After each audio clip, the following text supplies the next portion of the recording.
Good afternoon, and thank you for joining us. I'm Harriet Hamassi, Dean of the Library at Georgetown, and it is my pleasure to welcome you to this year's Casey McIlvaine Memorial Lecture. Today's program features Georgetown colleagues Jose Casanova, Professor Emeritus and Senior Fellow at the Berkeley Center, and also Tom Banchoff, Professor and Vice President for Global Engagement. The Casey McIlvaine Lecture Fund was established in 1997 in memory of Francis Casey Jr., class of 1950, and in honor of Reverend Donald McIlvaine, class of 1946. We express our sincere gratitude to all of those who have made this annual lecture possible. As we turn to today's session, we are delighted to welcome our distinguished guests, and we thank you, Jose and Tom, for sharing your great knowledge and expertise with us and for inviting us into your conversation about Jesuits as global diplomats. Thank you. Tom, would you begin? Thank you very much, Harriet, for your kind introduction and for your leadership of our library system here at Georgetown through the pandemic and beyond. I'm really delighted to be here for the Casey McIlvaine Lecture with my colleague and friend, Jose Casanova, with you and all the participants online.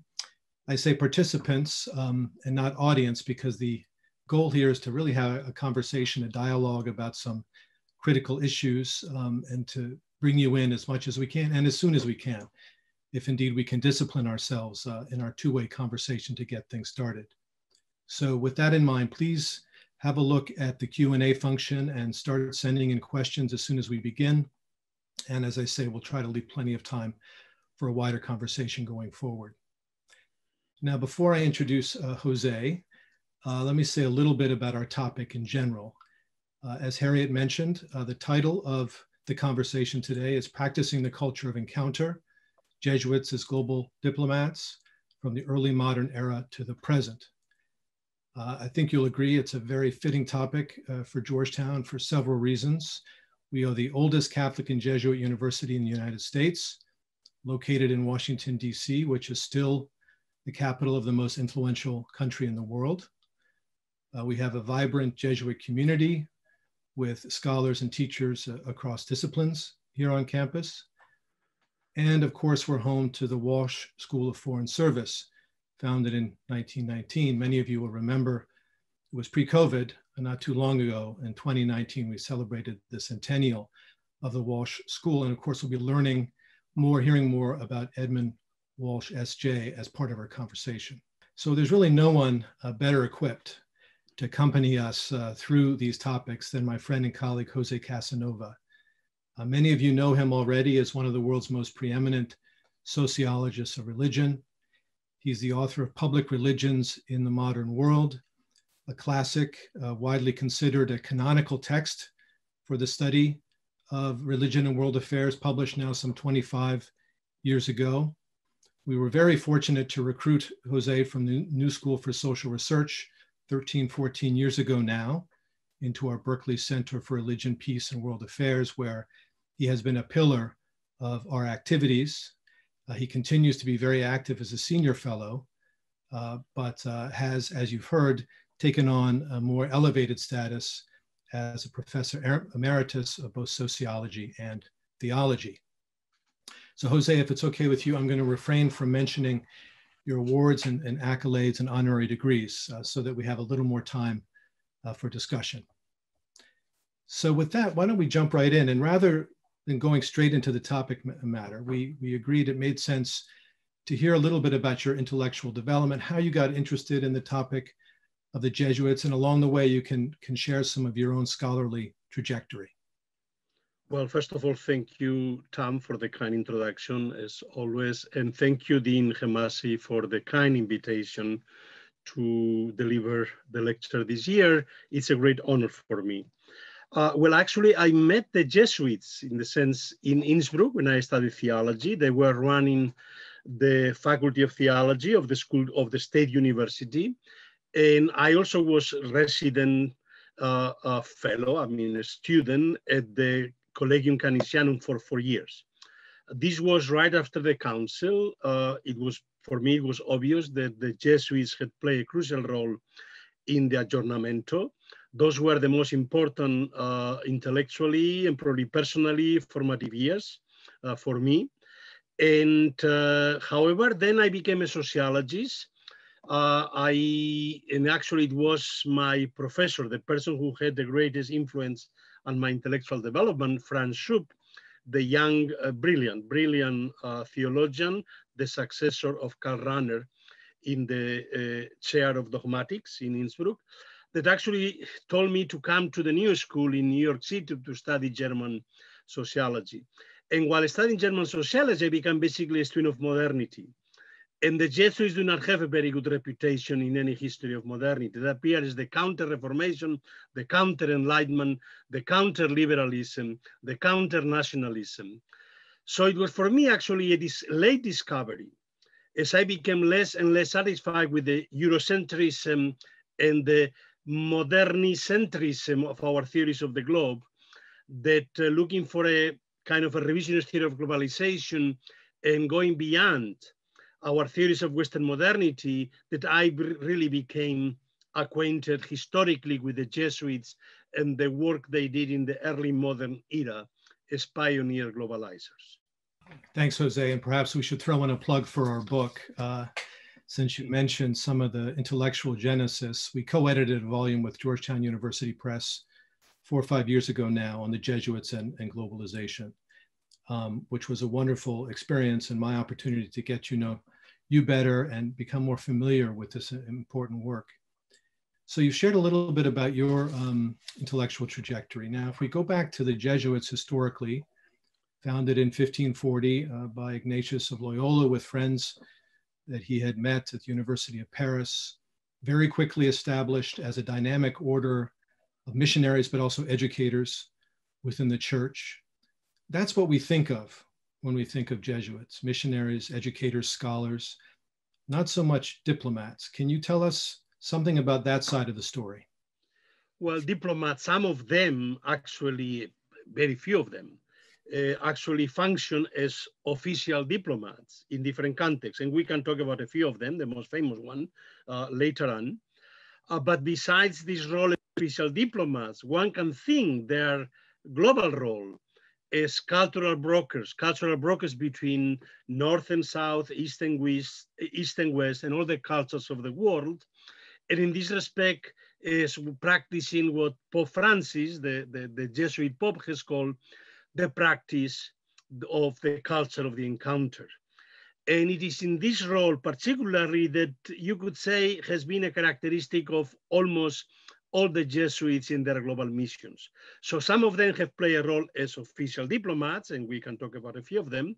And then, however, most of them have played this unique role as intercultural brokers, as practicing the culture of the encounter between Christianity and other religions, between cultures, between civilizations. And so in this particular role, I think is very, very important to define their unique global contribution. Well, why don't we go through a few concrete examples that come top of mind to you to illustrate this fascinating. Well, let's say two of the most famous one, Antonio Possevino, who was the mediator of the Jan Zapolsky Treaty that brought to an end the Livonian War, the war between the Tsardom of Russia and the Polish-Lithuanian Commonwealth that had been going on for 30 years. And then the Treaty of Nerchinsk between Russia and China, which was mediated by Thomas Pereira, particularly, but also by Jean-François Gervillon, a French Jesuit in Beijing. I mean, both are 100 years apart. Both treaties are 100 years apart. What is important is the fact that they were sent. I mean, even Francis Xavier, the pioneer and the prototype of the global missionary, when he left Lisbon in 1541, He went as official ambassador of King John III of Portugal, but also as a papal legate, as a nuncio, as a papal nuncio. And when he entered Japan, these was the titles he actually used to enter beyond where the Portuguese traders had entered in Japan. But those two, I mean, Possevino himself was a typical first generation Jesuits. He joined the order in 59, also a few years after the death of Ignatius. He was already an accomplished, renowned Renaissance scholar. He became immediately linked with Lainez, working with him in, yes, indeed, the polemicist counter-reformation against the Valdenses in Italy, against the Huguenots in France. And later he accompanied Borgia in his trip to France. But then Pope Gregory XIII, he served as Latin secretary for the Fourth Father General, Mercurian. And then Pope Gregory XIII sent him to the king of, to the court of King John III of Sweden, precisely to mediate in what was then the Swedish-Polish War. And then eventually he spent about 12 years as a diplomat, going from Sweden to Poland, to Lithuania, to Russia, but also to other parts in Eastern Europe. In the process, he established Jesuit colleges everywhere, in Chambéry, in Turin, in Vilnius in Lithuania, in Braunio in Poland, in Olomouc in Moravia, in Cluj in Romania. So in this respect, he was a typical Jesuit. He was trusted precisely by the Pope and by the kings and by all the courts, if you wish, and he could play precisely this role because of that. So this will be, he became too political, and Acquaviva eventually sent him to exile from Rome, banned him from Rome, and eventually he was sent to the Venetian territory.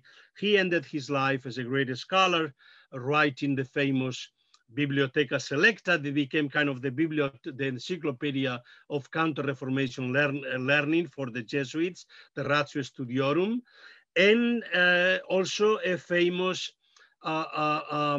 director of spiritual exercises. Among the persons he influenced as director of spiritual exercise was Francis de Sales, the bishop and later also saint. So this would be one typical that did play a role in the Eastern European conflicts of the time. This was part of the attempt to bring Russia into the West to form an alliance with the Christian powers against the Muslim powers. So never happened, but certainly he played a crucial role. He was the first Westerners to visit the court of Ivan III, Ivan IV, Ivan the Terrible in Muscovy. A second one, let's say, or maybe you have a question or a comment. No, I think we'll want to come back to some other examples. The example from Central Europe, Eastern Europe is fascinating. There are others, of course, that we'll touch on the Far East, but also in the Americas. But maybe a preliminary question is, how did members of the order within a generation get into position where they were so trusted, not just by popes, but by foreign governments? Is there something about the charism, the identity of the Jesuits that enabled that dramatic transformation? Yeah. Well, they very soon emerged as, and this is what John III immediately asked Ignatius to send him a Jesuit to be sent to the Indies. They very soon emerged as famous scholars. I mean, the first companions, all of them had degrees from the University of Paris, the most important university of the time. So they're important as educators, as learned men, as Renaissance humanist scholars, but also their missionary zeal, dedication to the common good, and the fact that they have created this unique identity for themselves in between. They were not fully a religious order in the old style, but they were not also diocesan priests that were basically, if you wish, sedentary, but they were mobile. And they were ready to assume any mission where they could basically advance the glory of God and the common good, which is what precisely appears in the constitutions. So it is this dual role of as missionaries, but also as persons dedicated to the common good. wherever the common good needed to be furthered and to be represented. And that precisely, the dedication to the common good, openness to public affairs, to working with elites, that was something radically new, wasn't it, within the Catholic Church, within an order as such a... I mean, people, obviously, the kings had always had royal confessors, and the mendicant orders had often served as royal confessors. What made the Jesuits both unique but also then controversial is the fact that so soon they became trusted royal confessors in all the courts of Europe at the same time, simultaneously, when the kings were basically at war with one another often. So this notion of having Coton in his ear, I mean, Louis XIII had the father Coton as his royal confessor and his trusted advisor. So this idea of having Caton in the ears king, a Jesuit in the ears king, would become a symbol. And if we think of the fact that they became such as trusted royal advisors to emperors in Asia, to kings everywhere, and then eventually to indigenous native people also. So for the common good, they were ready to serve. At the time, civil servants meant servants of rulers, but also servants of indigenous native populations in the missions, sometimes against the kings. So it is this ability to serve, to dedicate themselves really to service. So foreign service became a characteristic of them from the beginning. They were open to go anywhere in the world to serve the people anywhere, was to help souls. This is what appears in every almost page of the Jesuits, as Father O'Malley, the great historian, has indicated, but also precisely to serve. Let me ask as an indication to say something which appears in the diary of Thomas Pereira, which is the next Jesuit I would like to comment on. Nothing but the welfare of souls and the equally important common good can oblige us to take up affairs of this kind, affairs of state. And then only on occasions when we must submit to the wishes of the princes, whom for the love of God we serve disinterestedly. It is this notion of serving disinterestedly. That is what they thought, but people didn't see it this way. They thought that they served for the interest of the Society of Jesus and sometimes for a global project of global power. And this, of course, what led them to controversies. But let me briefly, Thomas Pereira. Again, he was sent to Beijing as a great musician and mathematician. He joined the court of Beijing very early, when the Kangxi Emperor was only 16 and he himself was 27, well, actually 18. Kangxi Emperor was 18, he was 27. And he basically became his trusted advisor for the next 30 years. And it is on this basis that the Kangxi Emperor sent him to mediate the treaty with Russia when the conflicts between the expanding Russian Empire into the east and the Chinese Empire, they began to have all kinds of conflicts. And it was Pereira who basically mediated a treaty that established the territorial boundaries between the two expanding empires, boundaries that lasted for 2 years until the middle of the 19th century. Now, what is interesting is the treaty was written in Latin and only then translated into Russian, into Manchu, that was the language of the emperor and of the court, and then into Chinese. Of course, the Chinese translation is very different from the Russian one. So it is also their ability somehow to precisely mediate what appeared to be almost irresolvable conflicts that gave him this unique ability. This was 1689, is that right? I just 1689, right. And again, 3 years later, the Kangxi Emperor then proclaimed the Edict of Toleration of Christianity, precisely as a kind of recognition of the great services that the court Jesuits, Verbiest and Pereira, had precisely done for the court and for him personally. Mm-hmm. So as you've already hinted, a lot of these political involvements came at a cost, generated enemies inside and outside the church. Can you talk about the experience accompanying the colonial enterprise, especially in Latin America, as participants, but also as critics, and how that changed the political dynamic within the region, but also within the society and within the church? The expansion of the Jesuit missions first was into the East and into Brazil, thanks to the Padroado, the Portuguese Padroado. It was the Portuguese that were the first truly protectors of the Jesuits, and the Jesuits were able to expand their missions through the Portuguese Padroado all the way from Brazil to Africa through Asia.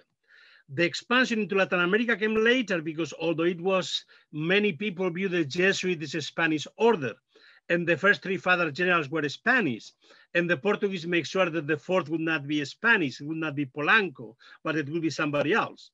But nonetheless, Spain, Philip II, took a long, long time to accept them, to trust them, and to allow them to go to Latin America. So the Jesuits actually arrived in Latin America roughly in the late 60s, 1560s, basically 40 years after the spiritual conquest of much of the empire has done by the other mendicant orders, Dominicans, Franciscans, Benedictines, Augustinians, etc. So the Jesuits that found their own niche in the empire, and their niche was the urban colleges, and then the parishes for natives, the native parishes, and then especially the missions at the borders of the empire, the borders between the Spanish and the Portuguese Empire. This was the Paraguay missions, all through the Amazonian, basically, border. They had the Jesuits had missions all throughout the Amazonian and all the borders, what we would consider today Brazil, Argentinian, Bolivian, Peruvian, Colombian borders, etc. And then precisely at the very borders of the empires with tribes that were not fully conquered, let's say in the north, in the Chihuahua region and in the Arizona region, Baja California. It was in those places where the Jesuits developed their missions with the indigenous people. And can you say something about efforts of certain Jesuits to critique the colonial practices of the destruction of indigenous peoples and cultures? How did that play out as a political issue within the society and in the broader context? Yeah. I mean, they were again not the first ones. Obviously, it had been the Dominicans that had been really with first Father Sinos and then Cristóbal de las Casas. That really, Father de las Casas, that were the first really critique of the Spanish oppression of the indigenous people, especially through the encomienda. And in this respect, their critiques only simply added to what had already been done by other religious orders. So in this respect, they were not unique. What was unique is that precisely because they had these native missions with indigenous people at the border of the empire, there they could protect the indigenous people from the empire, and they were able to gain the support of the court against the Spanish conquistadores or against the Portuguese that actually wanted to basically enslave the Indian population, the indigenous population, the Sao Paulo that went to raids, enslaving the Indians, and then led the Jesuits to take all the native people and move the missions down the rivers into what will become then the Paraguay missions. So, and this we see how when the real conflict developed, the fact that the Jesuits had actually helped to mobilize the Indians into militias to protect the Spanish Empire from the Portuguese raiders. But later, obviously, when the Portuguese and the Spanish empires redraw the borders, the Jesuit missions were caught in between and they had to move. And then the indigenous people mobilized to help each other and fought against both, against the Spanish armies, colonial armies, and the Portuguese colonial armies. In the process, of course, leading to the final, basically both the Spanish and the Portuguese kings being very upset at the Jesuits, leading eventually to the suppression of the Jesuits, both in the Portuguese, first in the Portuguese colonies, and eventually all throughout the Spanish Empire. And that was 1773, the official suppression of the order. It's a remarkable story, right? To hear the... I mean, the 73 is the suppression by the Pope. So eventually even the Pope basically added to. So first, every Catholic king suppressed the order, and then the Catholic royals, all of them together, gang up and made sure that the next, who was going to be the next Pope, would suppress the order. Yeah. It's a remarkable story of deep political engagement. I mean, and it's a story that people are not as aware of as they might be. And it's a great contrast to the subsequent history of the Jesuit order after the Restoration in 1814.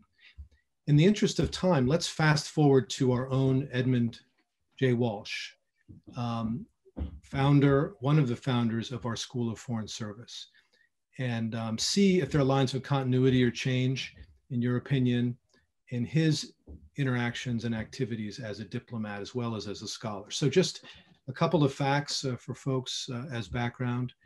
Father Walsh was born. Yep.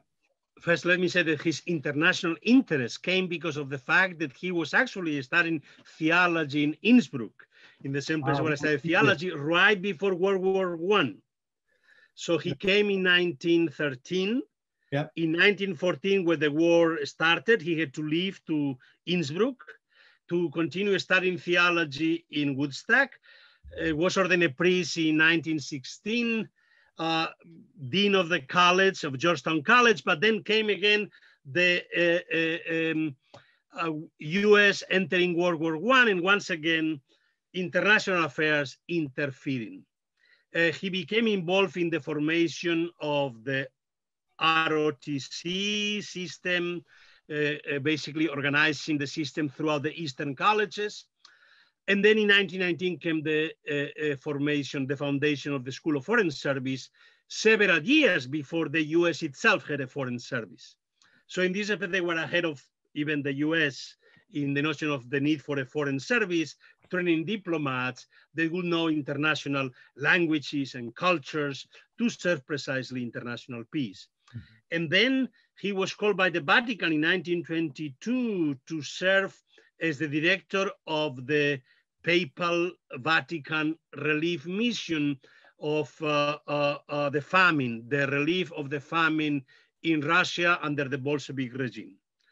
Of course, he came to know the Bolshevik regime firsthand, personally, under the conditions of the famine, and basically prepared him well to understand the Bolsheviks in a way that a lot of people did not understand first. So he became clear in anti-communist, and later when the Cold War, he would appear as such a person. But he was really a diplomat, not only in this case, helping basically helping the Bolshevik regime, if you wish. Later, he became the US bishops, sent him to organize the relief for the Middle East, the Welfare Association that became the model for Caritas everywhere. Later, he was sent again by the Pope to mediate the conflict during the Cristero Wars in Mexico between the government and the Catholic Church. Later, again, he was sent by the Jesuits but also by the Pope to the possibility of establishing a college in Baghdad that will become the first Jesuit college, a high school in Baghdad. Eventually, he joined the Nuremberg trial as an advisor to the US commission at the Nuremberg trial to study the suppression and the oppression of the Catholics during the Nazi regime. And then eventually, after the war, he went to Japan as a visitor general right after Nagasaki and Hiroshima during the US occupation as a visitor general of the Jesuits, as a visitor of the Jesuits. And so there he actually met Arrupe, who had been in Hiroshima. And so it is a fantastic long life of missions. And then all of them basically both domestic and foreign service, and both service of the church, service of the Society of Jesus, service of the bishops, and service, of course, of the US as well. It is a remarkable story. So my first question is, when you were looking at the early modern period, you had a bunch of different examples of Jesuits engaged in public affairs and diplomacy. When we moved to the 20th century, was Walsh really the exception? Or was he part of a broader pattern? Yeah. Well, exception in the sense that he became a professional diplomat. What is new is the fact that now the distinction between foreign and domestic service is very clear. Mm-hmm. For the early Jesuits, they as were ready to go anywhere in the world. They themselves were not citizens of any country. When they left their countries to their missions, they went as basically envoys or sent by the Father General, not by their own countries. They didn't go as nationals of their countries. They went as Jesuits sent by the Father General for universal mission because of the obedience to the Pope. The fourth vow gave them universal access to missions everywhere. And so it is this unique combination that was part of the early modern. Later, the Westphalian system becomes much more established, of separate nation state, each of them with, if you wish, their own national interests. And now their situation is much more ambiguous. It's also in this time in the 20th century that most Jesuits become much more settled as nationals in their countries, although they begin once again foreign missions. So there are both, I mean, in the United States, while they were being expelled from almost every Catholic country throughout the 19th century, and again expelled from Latin America again and again, they are welcome in the United States, and they can establish Jesuit colleges everywhere. And from here, they can reestablish global missions from the United States. Many of the Jesuits expelled from Germany, from France, from Belgium, from Italy, from Spain, from the US will begin global missions again in Japan, in India. And they come back to the Amazons and to Chihuahua to be welcomed by the natives indigenous that still remember their ancestors, the Jesuits who had been their servants 200 years ago, and welcome them very gladly again, the Jesuits, as their padres. Mm-hmm. Good. So let's come back to Walsh and an interesting moment in his career, the beginning of the Cold War. I think it's hard maybe for some younger members of our audience to understand the role that anti-communism played as an ideological force, not just in the US, this was of course the McCarthy era, but also in the global church. Could you situate him a little bit in that context and his role and his way of sort of combining the role of priest and politician and diplomat? Yeah. Well, of course, this was the time of the alliance of the Catholic Church, the Protestant West, the US. Let's not forget that the Protestantism and Catholicism had been at war for several centuries. And the Catholic Church had not been viewed by democratic countries very positively. And however, the Cold War allowed the formation of the European Union, again, the alliance of Washington and Rome, and the alliance of Catholics, German and French Catholics for basically to overcome the national wars. And it's a unique period in this respect that allows precisely this new role. Some people would say he was too much of a Cold Warrior, but for me, precisely because I have come to know personally the situation of the Great Famine, the Holodomor in Ukraine, it took me a long time to become as critical of the Bolsheviks as I would also eventually become. I was a leftist, a critical of the Franco regime, And it was not easy for me to assume this role. But then the more you know the Bolshevik regime and what it did to people, the more it's easier to understand the role of those priests and their anti-communism. I mean, just a few weeks ago, I had a conversation with Father Halik from the Czech Republic, an underground priest, certainly not an anti-communist in the ideological sense, but certainly somebody who is open to freedom and democracy in a way that was not possible under the communist regime. Let's not forget that throughout this period, the Father General of the Jesuits was Father Ledochovsky, a Polish aristocrat who got very much pro-fascist, you could say almost, even you could say anti-Semitic orientations that serve as one of the longest Father Generals in the, certainly from World War I to World War II. He served as the Father General. It's just fascinating, of course, because the Jesuit order took a very different turn after Vatican II in a much more progressive direction. But the main and line... also had, and you could say that the refounding of the order by Father Arrupe, it was also a finding of their own roots. I mean, it had been a very, very pro-Semitic order. Here, the story I mentioned Posevino. Posevino himself had been a new Christian, most likely, and certainly he was the great defender of the right of Jews to enter the order and against the changing of the constitutions under Acquaviva, precisely because it changed the rules and the new Christians were not able to join the Jesuit order. It was the last order to do so. Other orders had done so already in Portugal and in Spain. And under the anti-Semitism of the time in Spain and Portugal, eventually the Pope also and the Jesuits also accepted this rule.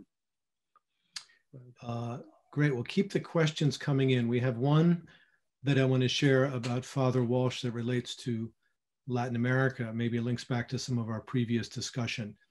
The question is, can you say more about Father Walsh's involvement in the Cristeros revolution in Mexico? What was his role? Was this after Miguel Pro was killed, or was he sent there because he was killed? That's a detail you can explain to us. Yeah. Well, I'm not expert myself in this field. He was not involved in the Cristero War. He was sent in 1928 to basically to mediate the peace between put an end to the Cristero War. So he was sent by the Pope, and by also involved had been the US diplomats, the US ambassador in Mexico had been involved in this mediation also. So he was not precisely, he could play the role because he was trusted by the US ambassador, he was trusted by the Vatican, he was trusted by the Mexican Catholic Church, but he was also trusted by the Mexican government. Good. So we want to leave a little time to come back to the president and to Pope Francis, but I want to, and of course, if there are further questions about Father Walsh, we can come back to that too. But I wanted to share a letter that Dwight Eisenhower sent to Georgetown when Father Walsh died in 1956, which was coincidentally 4 centuries after Ignatius of Loyola's death. And this is from Eisenhower. So you get a feel for the era that Jose is evoking here. The death of Father Walsh is a grievous loss to the society in which he served so many years. That's not the Society of Jesus for me. I think it's the Society of the United States. To the educational and religious, no, I suppose it is the Society of Jesus. To the educational and religious life of the United States and to the free people of the Western world. For 4 decades, he was a vigorous and inspiring champion of freedom for mankind and independence for nations. At every call of duty, all his energy and leadership and wisdom of counsel were devoted to the service of the United States. Well, this is unique. This is unique of the Jesuits' role in the United States and of Georgetown. Yeah. At the time, Georgetown was founded in the interregnum, precisely when there was no Society of Jesus. But Father Carroll, who was the first bishop of the United States, selected by what was his fellow Jesuit priest brothers. The Georgetown University, there was no conflict between the service to the Society of Jesus and the service to the United States. At the time when in Europe, precisely nationalism had become anti-clerical, anti-religious very frequently in Latin countries, and very frequently the Jesuits were expelled from those countries, so they found themselves that they could not serve the church and their nation simultaneously. So it is this, basically, if you wish, possibility of serving both the US, their order, the Society of Jesus, and the papacy simultaneously, that was much more difficult to do in many Latin, European and Latin American countries. And there's a link here too, right, to the sort of minority identity of Catholics in the United States and their desperate efforts to mainstream and to contribute to the— Let's not forget that the Carols, two of the Carols were signatories of the Declaration of Independence. So they were born with a American republicanism, right? Not Republican Party, but republicanism, the Res Publica, the service to the Res Publica, to the common good, to democracy. And in his visit to Japan, Father Walsh talks of the need to inculcate democracy into the Japanese, what of course the occupation is trying to do, right? To re-educate the Japanese people away from the emperor, et cetera, towards democracy. But Father Walsh insists that democracy is not only a political ideology, but it has to be almost a religious ethos. So this notion of fusing the religious ethos with democracy is also very, very Georgetown. At a time when many of the Jesuits that were expelled from Europe were anti-democrat, precisely. And so there is this conflict, this kind of problematic relation between American Jesuits, which are so clearly pro-democratic, they're the Americanist heresy, and so many of expelled Jesuits from Europe that are anti-Americanist. Very good. So we have a question about the link between diplomacy and missionary activity, I think going back even further. Was there a link between intercultural and interreligious encounter and diplomatic practice? Well, in the sense that very soon, the Jesuits, already you could say there is something in the orientation of the Jesuits as a spiritual pastors that goes back to the spiritual exercises and the need to somehow accommodate the pastorate, the exercise to each individual needs. So it is this need to accommodate to the other, to the needs of the other. But this became very clear when Balignano was sent as visitor to Japan to examine the Japanese mission, and he found that the Portuguese were trying too much to Portugalize the Japanese, to basically to bring along with Christianity, Portuguese customs, Portuguese way of being. And it was Balignano that then develops the method of accommodation to Japanese culture, the need to enculturate, the fact that the Jesuits have to become first themselves Japanese before Christianity truly become Japanese, or with Japanese become Christians. And this was the method, of course, that Ricci brought to China, and that later so many other Jesuits, Desideri in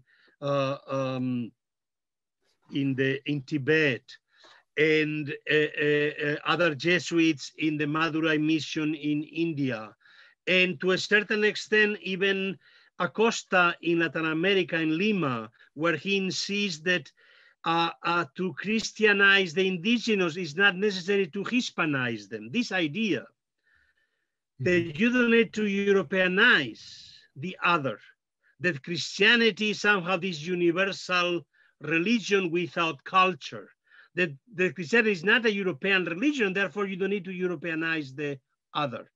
You can bring Christianity into the native language, through the native language, through the native culture.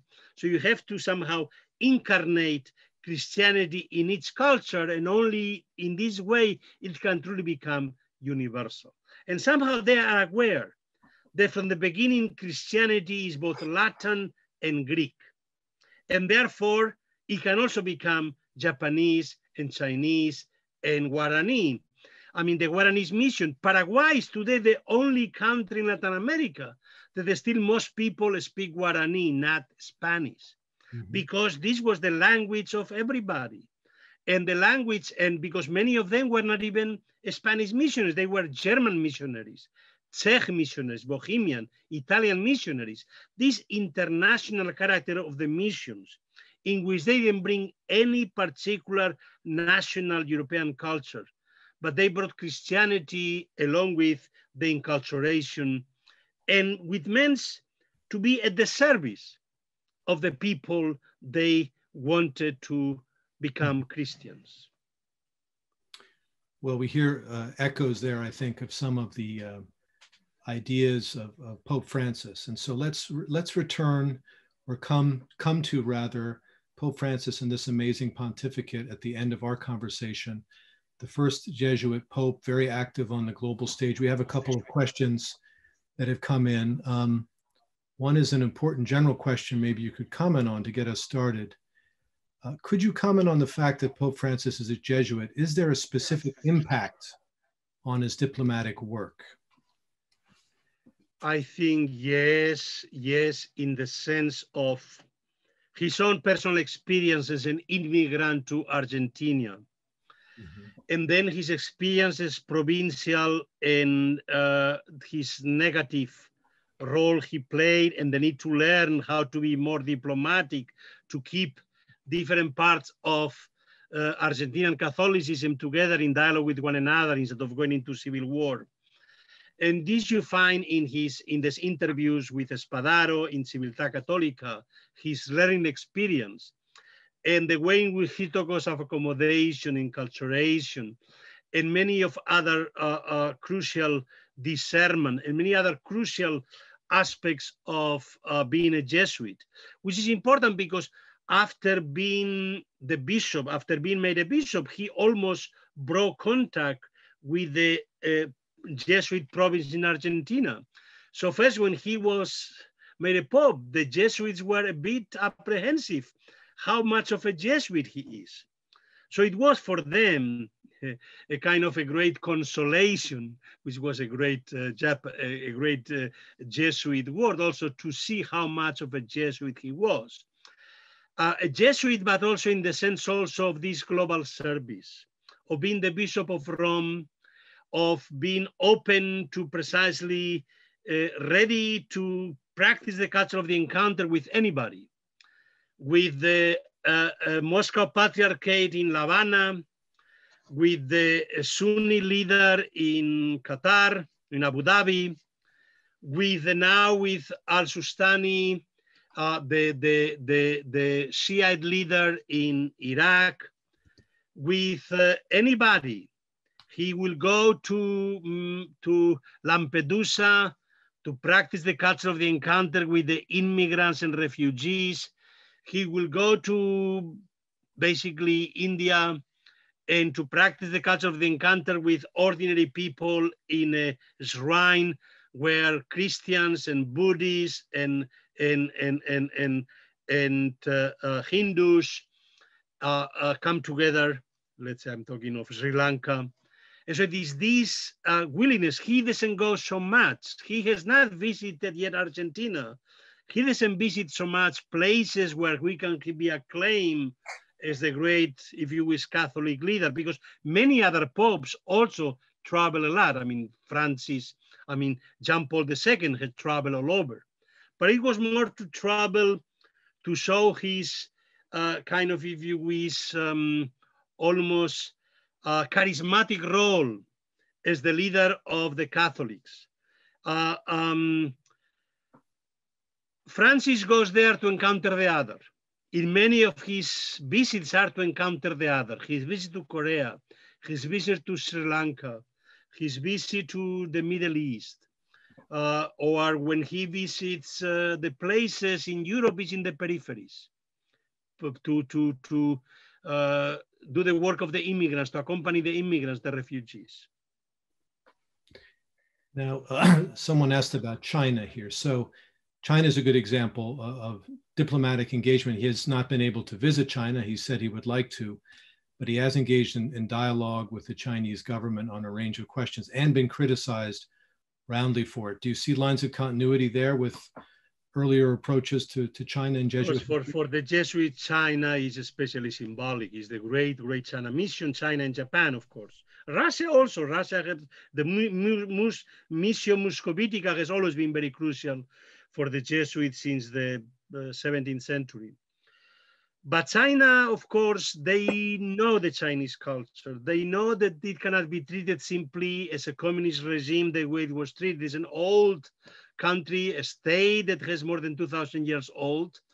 They knew that they could not impose their way, unlike the papal legate. They thought could come to China and impose the Vatican way upon China. They know they cannot do that.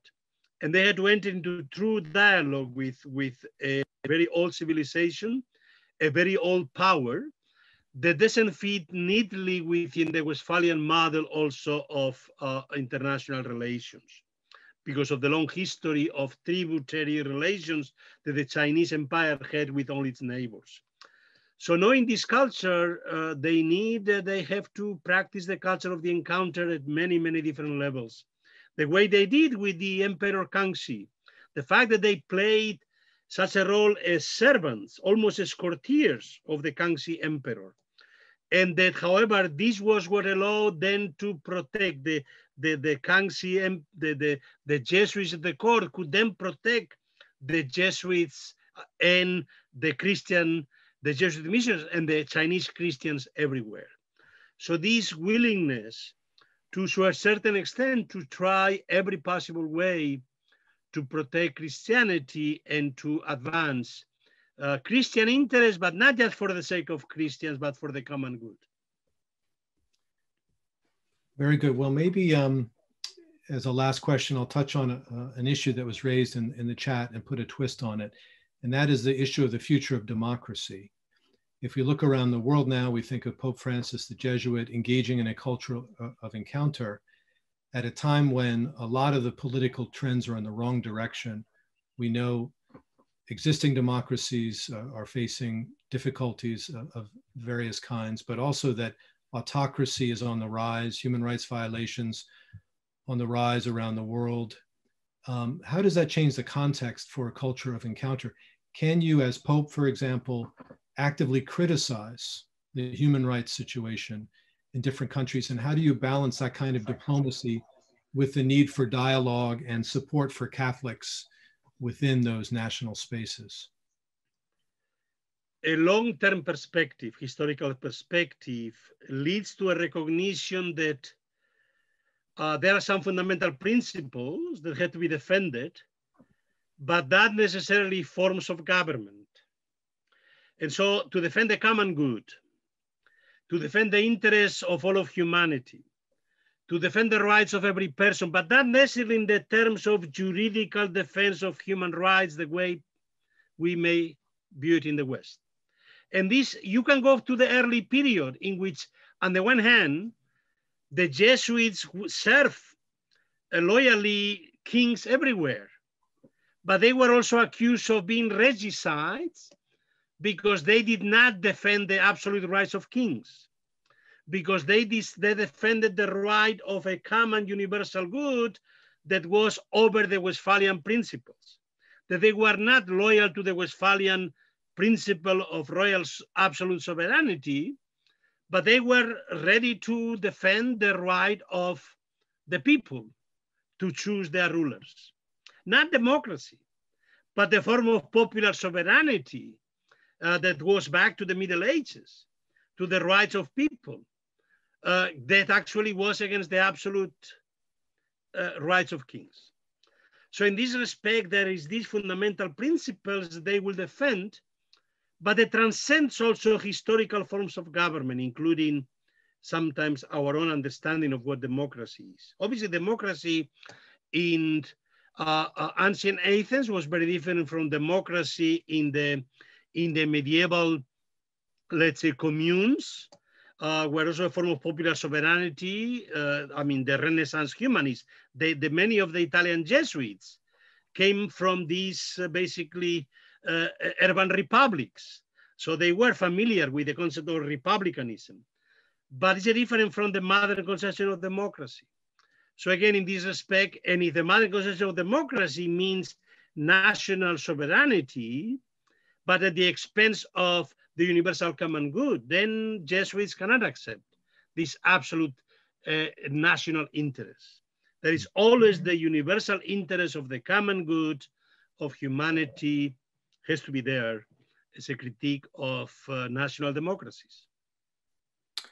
Well, thanks, Jose. We certainly covered a lot of ground in an hour and answered a lot of questions, raised a lot of new ones. On behalf of everyone who's been participating in this event, I want to thank you for spending time with us. I want to invite people to stay in touch with us, to email me or Jose. You can easily find our emails with any follow-on questions. And again, I want to thank Harriet for hosting us, and with that, turn it back over to her. Thank you so much, Tom and Jose. I just want to say that this is such a perfect example of scholars, profiles of scholars, two scholars who have found ways through their career to assimilate and to synthesize facts into meaning and to understand the impact of those facts and the history. I think it is this melding of scholarly research and analysis, the questioning that you have had in your own minds. And Jose, I appreciate the fact that you commented on your own sort of transformation from original thought into gradual thought. I believe this is the meaning of education, the meaning of why we are all affiliated with such a wonderful university as Georgetown University. And I just can't thank you enough for sharing your insight and your understanding and showing to all of us the great value and impact that Jesuits have had as diplomats and of course, as religious leaders. So thank you so much for this evening's conversation, and thank you to all who were participating in the session tonight. Have a good evening.